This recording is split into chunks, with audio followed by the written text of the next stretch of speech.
First of all, I was there that night. I was with Suge.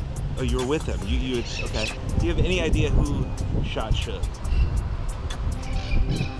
I'm pretty sure Suge knows who shot Suge. Yeah. Well, I mean... So when he comes out of sedation, I'm sure anybody who gets shot will tell you who shot them, right? Yeah. But if the police say nobody shot him, I believe nobody shot him. And if nobody shot him, that's the same nobody that shot Tupac. And if nobody shot Tupac, it's the same nobody that shot MLK. And if nobody shot him, that's the same person that shot Malcolm X too.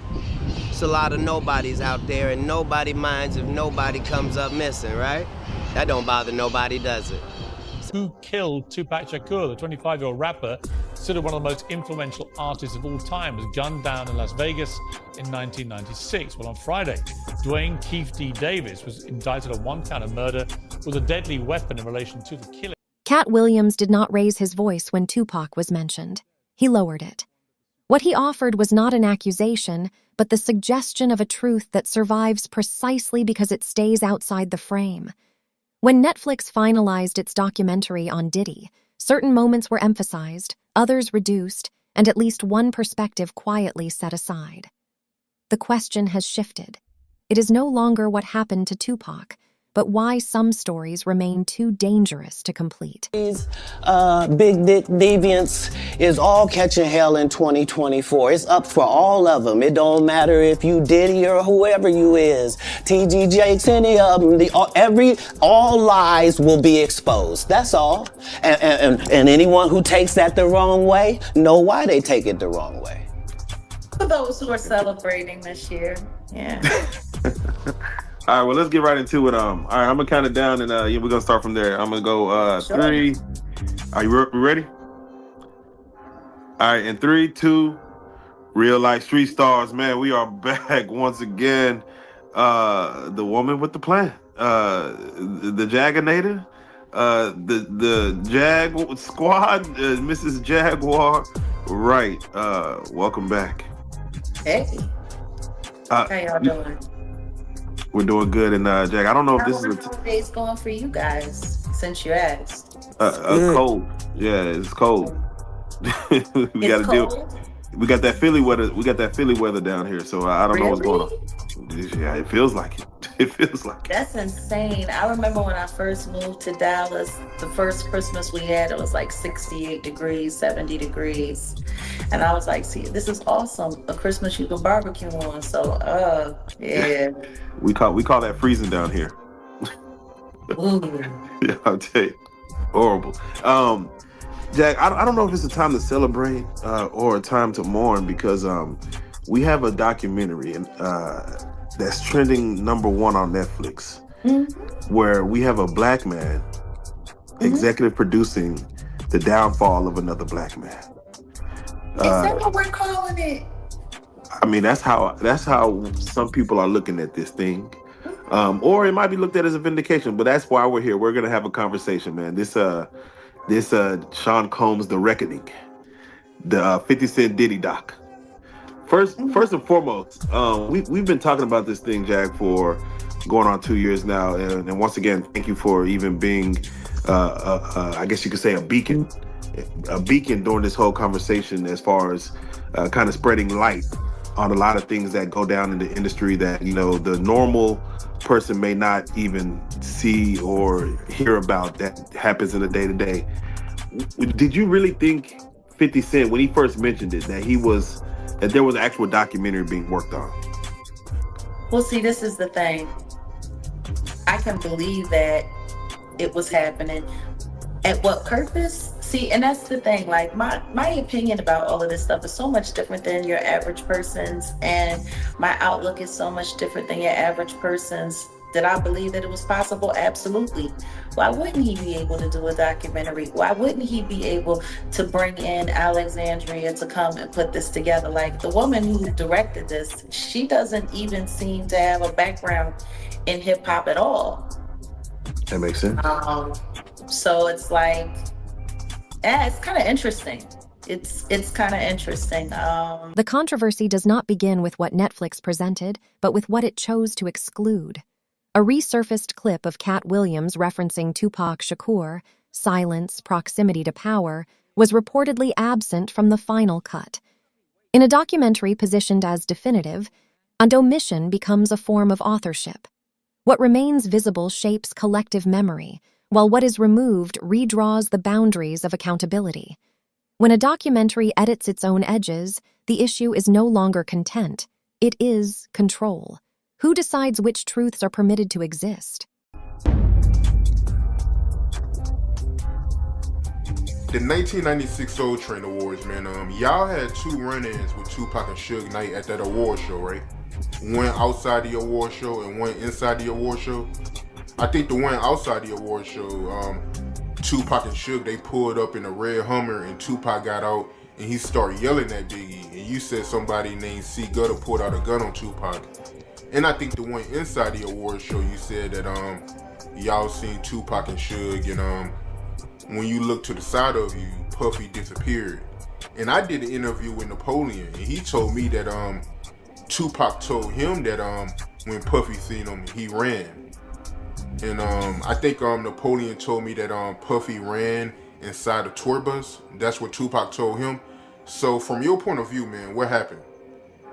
Well, you talking about the 96 Soul Train and the 97 Soul Train. The 96 Soul Train Awards, right? One of the officers, and I'm just gonna call him Bun, he was at the 96 Soul Train Awards with me, and he was right next to Big. And this is based on his accounts, right?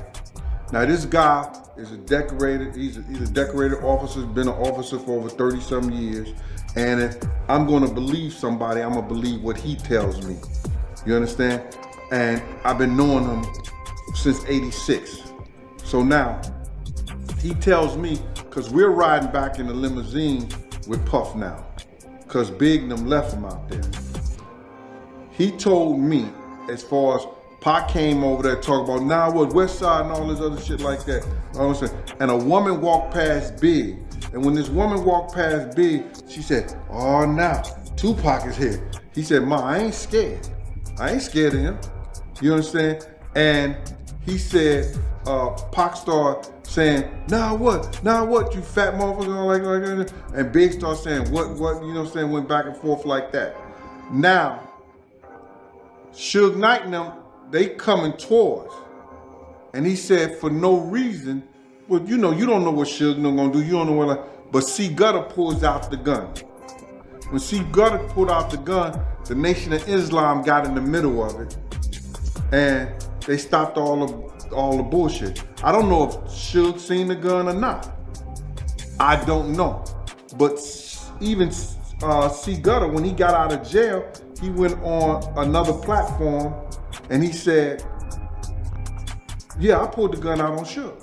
He said it himself. You understand? There were stories that going around saying Keefy D did it. Keefy D wasn't even with us at the time. So now, me and Puff, here's the altercation over the radio. Katt Williams is not an outsider in the traditional sense. He is an insider who repeatedly declined entry into the industry's most protected rooms. Over the years, he has spoken about refusing money, access, and alignment that came with proximity to influence. His silence was not absence, it was restraint. In an environment where participation often requires compliance, what does it mean when someone chooses distance over belonging? And how much weight does that choice carry when they finally speak? King until you've made yourself, until you've done something. And I've accomplished my goals. My goals are set out to make me a man. Now I feel like I'm a man now. I set out goals to make me a king. Now I'm not a king of anybody else but me. You know, nobody else is under my rule but me and my kids. You know what I mean? But I made myself into a king. Now I need a queen to be happy so that I can be a teacher and a father. I can't be that until I find a queen. So I'm stuck. Tell you what to do, what to get. Hey man, bring my little homie home. He is not old enough to hang out with you. Go ahead.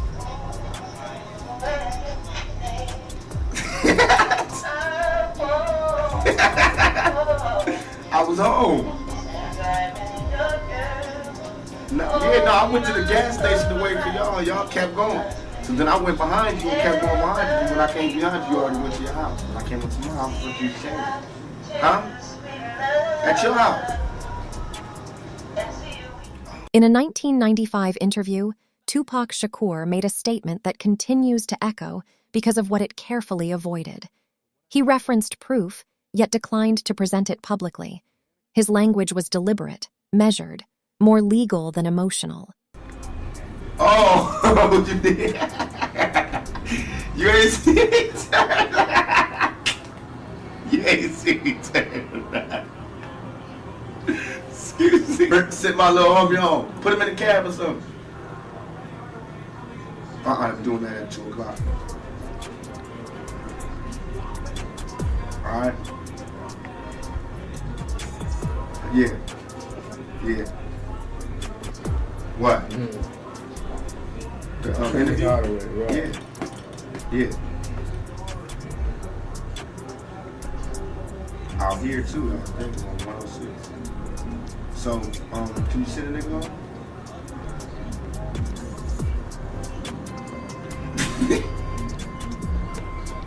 You want me to tell him that?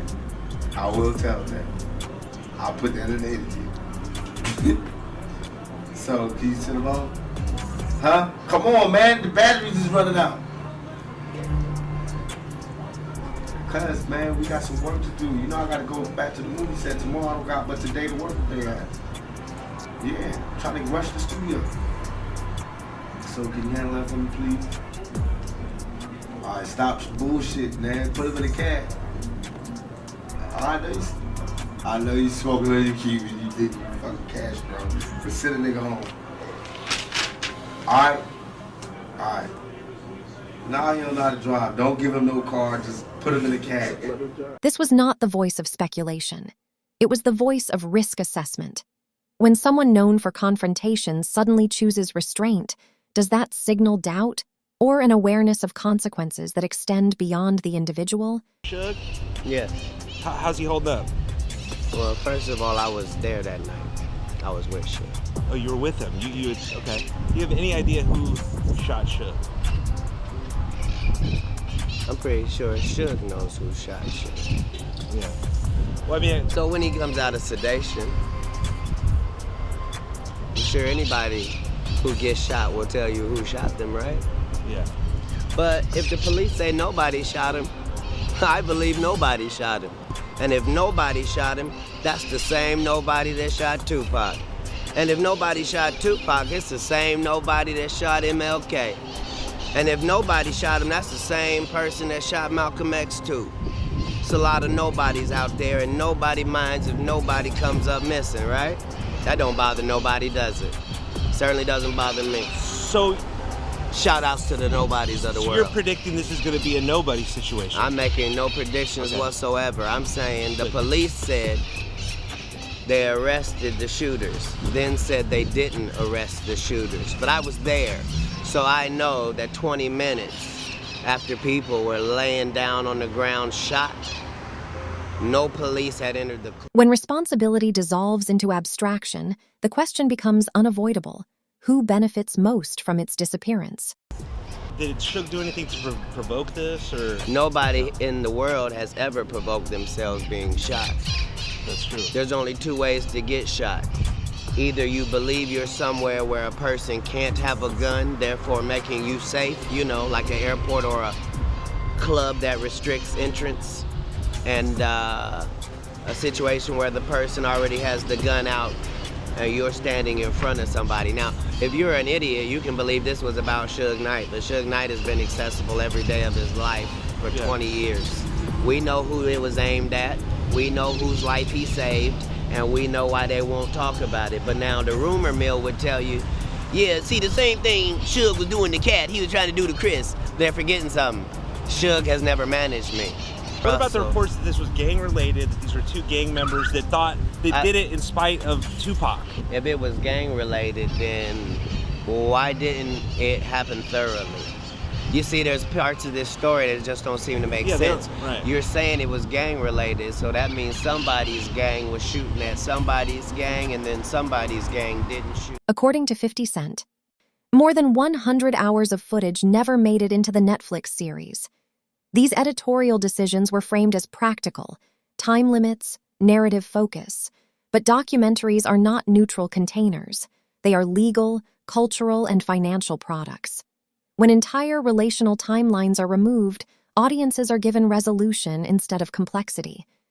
At what point does curation cross the line from storytelling into insulation? Killed Tupac Shakur, the 25-year-old rapper, considered one of the most influential artists of all time, was gunned down in Las Vegas in 1996. Well, on Friday, Dwayne Keefe D. Davis was indicted on one count of murder with a deadly weapon in relation to the killing. DJ Vlad, a major commentator in the hip-hop industry for years, mentioned that police in Las Vegas asked him to help their investigation after he interviewed Keefe D. for his own show. And DJ Vlad joins me now. Tupac pulled out a gun. It looked like he was reaching, yeah. Yeah, it did. Okay.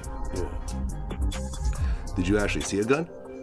Oh, shit. Once he got the reaching, I got the ducking. So someone from your car started shooting at Tupac and Suge. So Orlando shot across Dre? He leaned over on the window, he rolled down the window, popped. They was drove on my side, I was popped. You know what I'm saying? But they was on the other side. Right. Well, DJ Vlad joins me now. DJ Vlad, thank you very much indeed for joining the show. Absolutely, thank you for having me. I know you've studied this case for so long, and these interviews that you did with Keefe D, they've turned out to be extremely significant in this investigation, leading, in fact, to him being arrested and indicted. When you heard that news, how did you feel? Well, I mean, the goal wasn't really to get anyone arrested. It was really just to get the truth of the matter. The story about Orlando Anderson killing Tupac, I've known since around 2007. So this was essentially the worst kept secret in LA. Everyone knew about it, but there were no arrests, there was no convictions, there was no anything, there was no actual proofs. There was a lot of conspiracy theories around it. So around 2008, when I first heard the Keefe confession tapes that Greg Kading got, then I found out there was a book that was about to come out. I got a hold of Keefe D and his co-writer, and we scheduled an interview, and we just went from there. I mean, he appears to have incriminated himself in this interview, certainly the last one. Did you believe he was doing that as you interviewed him? Well, I think that he believed that he had a level of immunity when he did the proffer agreement. I think at the time he was saying that he had cancer, so maybe he didn't think he had much time to live. So he was just kind of letting it loose at that point. But it was a little bit crazy that he actually sat down and we did everything. And when I asked him about it, sometimes he would try to dodge certain questions, but ultimately I used the book as a blueprint. So whenever a question wouldn't get answered, I said, well, the book said X, Y, and Z. And then at that point, he kind of went along with what was written in the book. Former LAPD detective Greg Kading introduced recorded statements that reignited long-standing allegations surrounding Tupac's murder. Central to those claims is the idea of financial incentive. Yet the narrative falters where documentation should begin. No verified transaction, no definitive paper trail. This absence becomes the dividing line between rumor and record. In modern justice systems, does truth exist without receipts? Or does the lack of documentation simply mark the limits of what power allows to be proven? Everybody was asking you what happened. So everybody kind of already knew what happened, knew that something happened? I didn't tell a soul. So you guys had to get the Cadillac painted and patched up and everything from the bullet holes? And we just took it back to the rental car place. Was Orlando injured during the fight? Was that? Was Orlando injured during the fight? Yeah. Did he have to go to the hospital? Yeah. His shoulder? Shoulder, yeah. Kicked his shoulder out of place. Okay. Does anybody know what happened to the gun? No, not for sure. Nobody knows exactly what happened to the gun. What happened, Keefe, did you say they went back? What happened when they went back to the white Cadillac? Keefe didn't go back to the white Cadillac. He went home by other means. So the white Cadillac and the gun was managed or handled by the rest of the crew. So TBD wouldn't have had any direct knowledge of what happened unless he heard from one of those guys. He didn't disclose to us what happened. Do you know what they thought happened to Tupac? Do you know if they thought Tupac was dead at the time? Well, you know anything about their conversations afterwards? No, Keefe D told us that he thought Suge had been shot in the head. And so his impression was likely, at least in that immediate aftermath, he would have thought that, somebody gets shot in the head. Typically that's mortal wound.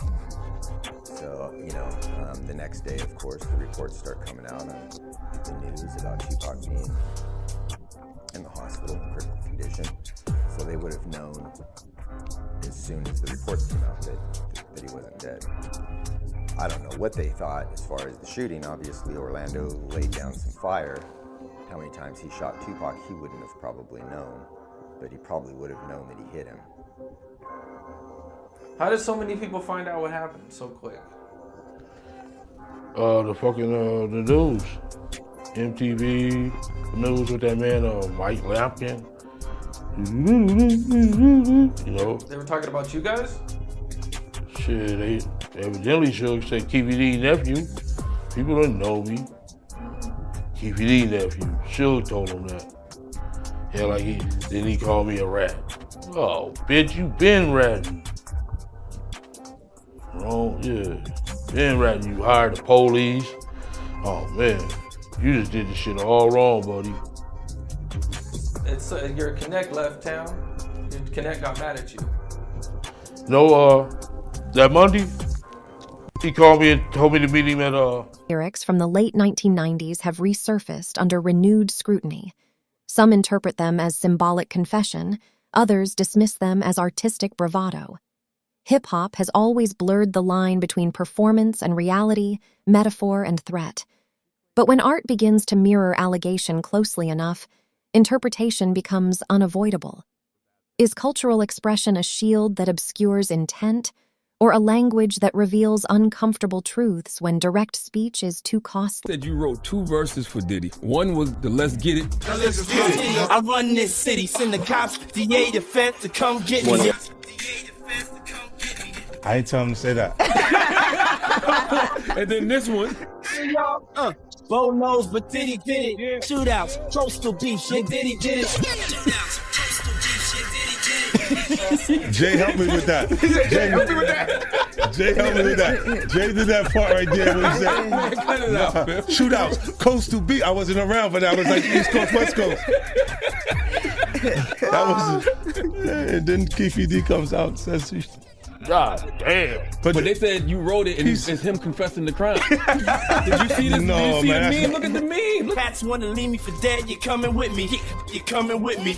I'm not involved in this. You wrote those verses for real? Yeah, we collaborated, me and Jay on that. Gene Deal's accounts introduce a more intimate lens, one centered on behavior, repetition, and fixation rather than isolated events. He describes patterns of imitation, overlapping relationships, and blurred rivalry. Not proof, but texture.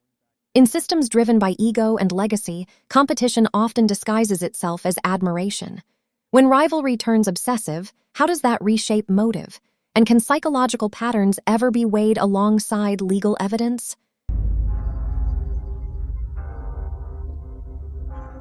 How you feel about the people that say Biggie was asking for him coming to LA so soon after Tupac got killed and him getting on the radio rapping Long Kiss Goodnight? Man, you would get 100 people in the room, and out of the 100 people, probably 3 would say it was all right for Big to be in LA. 97% of those people would say he had no business in LA at that time. We all knew that. Why would Puff rent studio time? Come on, man, look. You gotta look at what people do, man. You know Pac just got killed. It ain't no kind of business Big was doing. Big couldn't even walk, he couldn't run. They was pushing him around in a wheelchair, brother. Why the hell would you rent studio time in LA for him to finish your album when in fact you got your own studio, Daddy's house? Let's keep it a buck. Let's stop this bullshit, man.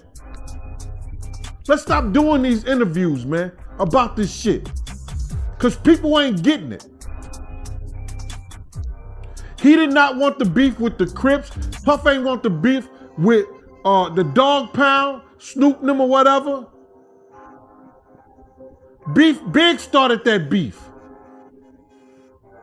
You understand what I'm saying?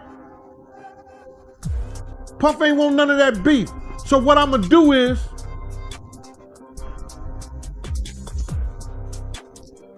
y'all want the sheep? I'm gonna put them out the pasture.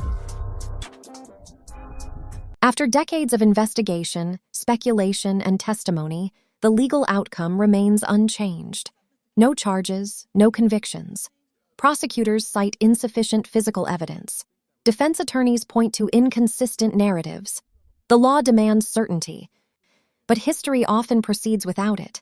If justice depends on proof that never surfaces, does accountability expire?